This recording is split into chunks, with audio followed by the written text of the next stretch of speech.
লোহিত সাগর মক্কা মুকাররমা থেকে পশ্চিম দিকে 90 থেকে 92 কিলোমিটার রাস্তা। এর ভিতরে কোনো ডোবা নাই, পুকুর নাই, খাল নাই, কিছু নাই। আমাদের দেশে বাড়ি বাড়ি টিউবওয়েল আছে না নাই? এখনো মক্কা মুকাররমায় কোনো টিউবওয়েল বিজ্ঞানীরা বানাতে পারেনি। কারণ যা বালি মাটি আছে, পাহাড় আছে, গায়ে গায়ে পাহাড়, এর তলায় সব পাহাড়। এই পাহাড় কেটে কেটে পাইপ চালিয়ে এখনো পানি তোলার লাইন বর্তমান প্রযুক্তি যুগের বিজ্ঞানীরাও এখনো পর্যন্ত নিতে পারে নাই। তাই সাগরের পানি শোধন করে মিঠা বানিয়ে বাড়ি বাড়িতে গাড়িতে করে করে পৌঁছে দেয়। আমাদের দেশে গাড়িতে করে যেমন তেলগুলো নিয়ে এসে পেট্রোল পাম্পে লাগায়, পেট্রোল পাম্পে যেমন রাখে, ওই রকম করে পানিগুলো নিয়ে বাড়ি বাড়িতে পৌঁছে দেয়। আল্লাহ পাক রব্বুল আলামিন মক্কা মুকাররমায় একটা পানির ব্যবস্থা করেছেন। সেই পানিটির নাম হলো জমজম। কি নাম বললাম? জমজম। এই জমজম কুয়াটি আল্লাহ পাক কাবার পূর্ব দিকে ছাড়া পশ্চিমে রাখে নাই, উত্তরে রাখে নাই, দক্ষিণে রাখে নাই। আমরা নবীর উম্মত সংখ্যায় সবথেকে বেশি, আল্লাহ তাই আমাদের দিকে জমজম কূপ বানিয়েছেন। শুধু তাই নয়, সাফা মারওয়া পাহাড় দুটো আমাদের দিকে, যে পাহাড়ের 7 বার আবদান করেছেন আল্লাহ কোরআনের 2য় পারায় জানিয়েছেন, বিসমিল্লাহির রহমানির রহিম, ইন্নাস সাফা ওয়াল মারওয়াতা মিন শাইরিল্লাহ ফামান হাজ্জাল বাইতা আও তামারা ফালা জুনাহা আলাইহি আইয়াতাওয়াফা বিহিমা ওয়া মান তাতাওয়া খায়রান ফাইন্নাল্লাহা শাকিরুন আলিম। জোরে বলুন একটু আল্লাহু আকবার। আল্লাহ বলছেন, নিশ্চয়ই সাফা এবং মারওয়া পাহাড় দুটি তোমাদের জন্য নিদর্শন স্বরূপ রয়ে গেছে। এই পাহাড় দুটির ভিতরে যারা মাহাজেরা সুন্নতকে আদায় করবে, এক কথায় তারা সাই করবে যারা, আমি আল্লাহ পাক ফালা জুনাহা আলাইহি, গুনাহ থেকে মুক্ত করে বেগুনাহ বানিয়ে দেব। পাহাড় দুটোর মাঝখানে হাঁটাহাঁটি করলে আল্লাহ বেগুনাহ বানিয়ে দেবেন, কোরআনে ওয়াদা করেছেন। চিল্লাই বলুন সুবহানাল্লাহ। এই পাহাড় দুটো কাবা ঘরের পশ্চিমে নাই, দক্ষিণে নাই, উত্তরে নাই, আমাদের পূর্ব দিকে আল্লাহ বানিয়ে রেখেছেন।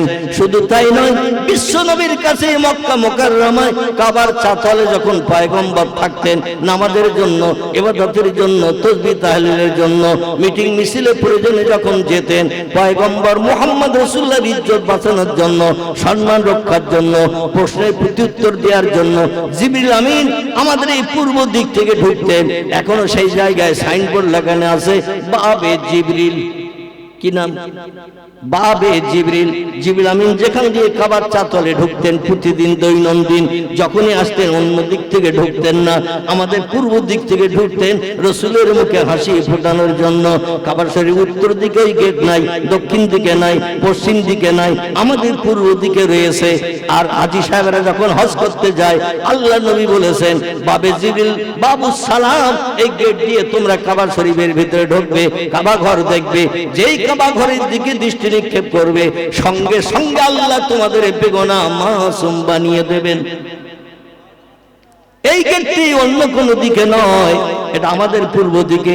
শুধু তাই নয়, সব থেকে বড় মর্যাদাবান আমরা ভারতের মুসলমান, নবীর উম্মত, আমাদের মতো সম্মান কিয়ামত পর্যন্ত কোন দেশের মানুষের নসিবে জোটেনি এবং জুটবে না। সেটি হলো পয়গম্বর মুহাম্মদ রাসূলুল্লাহ সাল্লাল্লাহু আলাইহি সাল্লামের জন্মগ্রহণটা হয়েছিল কাবা ঘরের পূর্ব দিকে, আমাদের দিকে। জোরে বলুন একটু সুবহানাল্লাহ। হাদিসে কুদসির ভিতরে লাউলাকা লামা খালাকতুল আফলাক, আল্লাহ বলছেন, আমি কোনো কিছুই কোনো জিনিস বানাতাম না, জান্নাত বানাতাম না, জাহান্নাম বানাতাম না, হুরগেলেমান বানাতাম না, ফেরেশতা বানাতাম না, কোনো কিছুই আমি বানাতাম না। সাগর সলিল পাহাড় পর্বত গিরিরাজি, আমি জঙ্গল আদি যা কিছুই বানাতাম না, যদি সৃষ্টির পূর্বে আমার মুহাম্মদ রাসূলুল্লাহকে প্রথম না বানাতাম। সেই নবীর শুভাগমন ধরার পক্ষে ধুলা মেখে মায়ের উদর থেকে যিনি শুয়েছিলেন, মায়ের উদর থেকে দুনিয়ায় ভূমিষ্ঠ হয়ে ধুলা মেখে যেখানে শুয়েছিলেন কিছু সময়, এই জায়গাটি কাবা ঘরের পশ্চিমে নয়, উত্তরে নয়, দক্ষিণে নয়, আল্লাহ আমাদের পূর্ব দিকে নবীকে জন্মগ্রহণ করিয়েছিলেন। এখনো মক্কা শরীফে গেলে দেখতে পাওয়া যায় বিশ্ব নবীর জন্মঘরটা মক্কার মানুষ অতীত কাল থেকে নিয়ে বর্তমান কাল পর্যন্ত মক্কার কাবা ঘরের আশেপাশে আবু লাহাবের ঘর ছিল, আবু জেহেলের ঘর ছিল, উমাইর বিন খালফের ঘর ছিল, সুফিয়ান ইবনে খালিদ হারবির ঘর ছিল, আবু সুফিয়ানের ঘর ছিল, উতবার ঘর ছিল, উতাইবার ঘর ছিল, ইকরামার ঘর ছিল, শুআইবের ঘর ছিল, নাজ্জারের ঘর ছিল, আবু বকর সিদ্দিকের ঘর ছিল, ওমরের ঘর ছিল, ওসমানের ঘর ছিল, আলীর ঘর ছিল, আবু হুরায়রার ঘর ছিল। এইভাবে বিখ্যাত বিখ্যাত সাহাবীদের ঘর মক্কার কাবা শরীফের আশেপাশে ছিল। সৌদি সরকার সব ঘরগুলো ভেঙে চুরমার করে দিয়ে দিয়েছেন, জায়গা ক্লিয়ার করেছেন হাজিদের নামাজ পড়ার জন্য, ইবাদত করার জন্য। লক্ষ লক্ষ মানুষের আগমন হয় বলে এলাকার ঘরগুলো সব ভেঙে চুরমার করে দিয়েছেন। কিন্তু দুটি ঘর সৌদি সরকার অতীতকাল থেকে নিয়ে এখনো পর্যন্ত রেখে দিয়েছেন এবং সম্ভবত কিয়ামত পর্যন্ত রাখতে পারে। জোরে বলা যাবে না সুবহানাল্লাহ। কটি ঘর বললাম? দুটি ঘর।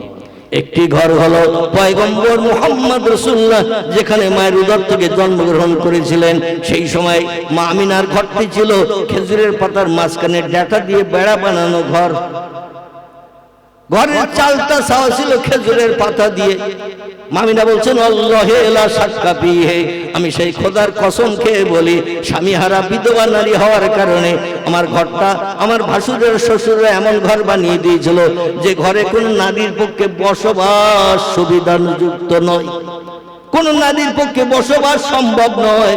কিন্তু আমি বিধবা হওয়ার পরও ধৈর্য ধারণ করে সহ্য করে কাবা ঘর থেকে বেশ কিছু দূরে আমাকে একটা ঘর বানিয়ে দিয়েছিল পাহাড়ের পাদদেশে, পাহাড়ের কিনারায়। সেই ঘরে আমি বসবাস করতাম।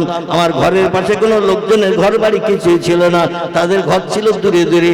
রাতের অন্ধকার হয়ে গেলে আমি বড় ভয়াপ্ত থাকতাম, কিন্তু আল্লাহ পাক আমাকে হেফাজত করেছেন। জোরে বলুন একটু সুবহানাল্লাহ। সেই সময় মামিনার ঘরের দরজা ছিল দুটি। কটি বললাম? মামিনার ঘরের দরজা ছিল দুটি। একটি ছিল পশ্চিম দিকে কাবা ঘরের দিকে, দরজা দিয়ে পার হলে সামনে কাবা ঘর দেখতে পাওয়া যেত। আর একটি দরজা ছিল উত্তর পূর্ব কর্নারের দিকে, পাহাড়ের এলাকার দিকে। কাজায় হাজাতের প্রয়োজন হলে, পেশাব পায়খানার দরকার হলে ওই আড়ালে পাহাড়ি এলাকায় পাদদেশে চলে যেতেন। উত্তর পূর্ব দিকে একটা দরজা ছিল, একটা পশ্চিম দিকে ছিল। এখনো গেলে তার নিদর্শন দেখতে পাওয়া যাবে। জোরে বলুন একটু সুবহানাল্লাহ। বর্তমান ঘরটা দুতলা বিল্ডিং বানানো হয়েছে, খেজুরের পাতার বেড়ার ঘর। সৌদি সরকার পরিবর্তন করে দুতলা বিল্ডিং বানিয়েছেন পাথর দিয়ে সাজিয়ে। আর বিল্ডিং এর মাথায় বড় সাইনবোর্ড লাগিয়ে দিয়েছেন মাকাতুবুর রাসূল সাল্লাল্লাহু আলাইহি সাল্লাম নাম দিয়ে, বিশ্ব নবীর নামে একটা লাইব্রেরি ঘর বানিয়েছেন। সৌদি আরবের দামি দামি পুস্তকগুলো, পাঠ্যপুস্তকগুলো, দামি দামি কিতাবগুলো ওই ঘরের ভিতরে লাইব্রেরি হিসাবে এমন করে সংরক্ষণ করে রাখা হয়েছে। জোরে বলুন সুবহানাল্লাহ। এই ঘরটি কাবার পশ্চিমে নয়, উত্তরে নয়, দক্ষিণে নয়। এই ঘরটি আল্লাহ আমাদের দিকেই করে রেখেছেন আমাদের মর্যাদা সম্মান রক্ষার জন্য। তাহলে আমরা নবীর উম্মত হিসাবে নবীর মর্যাদা সম্মান একটু বেশি দেব না কম দেব? আমাদের তো বেশি দেওয়া উচিত। কিন্তু আজকের জলসা হচ্ছে বলে নবীর বাহ্যিক সুন্নত তিনটি আমরা আমল করেছি। খুব ভালো করে শুনুন, বিশ্ব নবীর বাহ্যিক সুন্নত হলো তিনটি। এই তিনটি সুন্নত আজকে আমরা আদায় করে এসেছি। একটি বাহ্যিক সুন্নতের নাম হলো মাথার টুপি। কি বললাম? মাথার টুপি। দুই নম্বর বাহ্যিক সুন্নতের নাম হলো মুখের দাড়ি। কারো বা আছে, কারো বা নাই এই দাড়ি। তিন নম্বর বাহ্যিক সুন্নত হলো হাঁটুর নিচে লম্বা জামা। কি জামা? ইংল্যান্ড আমেরিকা মার্কা প্যান্ট আর শার্ট নয়, হাঁটুর নিচে লম্বা জামা এবং দড়ি পরানো পায়জামা, যখন তখন খোলা ফেলা যাবে। আর ওই ইংলিশ মডেলের কাঠিনে যদি প্যান্ট আপনাকে খুলতে হয় পেশাবের জন্য, হয় ঘোড়ার মতো দাঁড়িয়ে দাঁড়িয়ে শ্যালো মেশিন ছাড়তে হবে, অন্যথায় বাচ্চাদের মতো খুলে নিয়ে বগল দাবাই করে আপনাকে বসতে হবে। ঠিক বললাম না ভুল বললাম? এ রাগ হচ্ছে নাকি? এমন প্যান্ট আমরা পরি যে প্যান্ট পেশাব লাগলে হয় চেন টেনে ঘোড়ার মতো দাঁড়িয়ে দাঁড়িয়ে মেশিনে স্টার্ট দিতে হবে, খানাখন্দ ভরাট করতে হবে। আর পায়খানা যদি প্রয়োজন হয় আমার ভাইরা, তাহলে যে কোনো জায়গায় বসতে গেলে বাচ্চাদের মতো প্যান্ট খুলি নিয়ে বগল দাবাই করে নিয়ে বসতে হবে।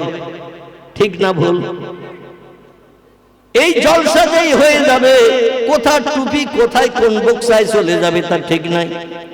আর মুখে তো দাড়ি আমরা রাখি না, আল্লাহ কবে রাখাবে জানি না।